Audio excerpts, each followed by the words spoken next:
আইনজীবী হত্যায় জড়িতদের বিষয়ে যা জানালেন নাহিদ। গরমে দাপাদাপি আছে এর সমাধান, ঘরের চালের স্থায়ী সমাধান আনোয়ার সিমেন্ট শীট। ৬টি স্তরের আনোয়ার সিমেন্ট শীটে ঘর থাকে গরমে ঠান্ডা।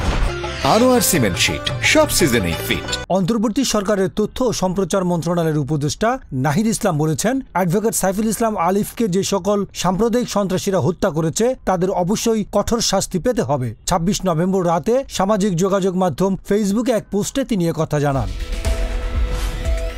পোস্টে তিনি লেখেন, অন্তর্বর্তীকালীন সরকার শুরু থেকে সংখ্যালঘু সম্প্রদায়ের দাবি দেওয়া আন্তরিকভাবে বিবেচনা করছে, কিন্তু চিন্ময় কৃষ্ণ দাস বিভিন্ন সভা সমাবেশে মিথ্যা ও উস্কানিমূলক বক্তব্য দিয়ে সাম্প্রদায়িক বিভাজন তৈরি করার চেষ্টা করে যাচ্ছিল।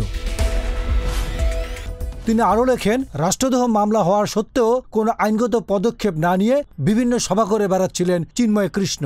মূলত এই ধরনের তৎপরতার মূল উদ্দেশ্য ছিল বিশ্ব মিডিয়ার দৃষ্টি আকর্ষণ করা এবং বাংলাদেশের জুলাই অভ্যুত্থানকে নেতিবাচক হিসেবে উপস্থাপন করা। ভারতীয় মিডিয়া এরকম মিথ্যা প্রচারণা বরাবরই করে আসছে।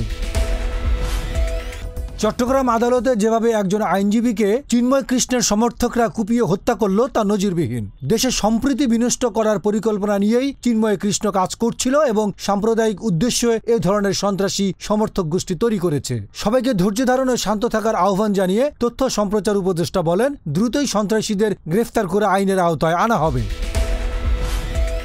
ডেস্ক রিপোর্ট, গণমানুষের আওয়াজ।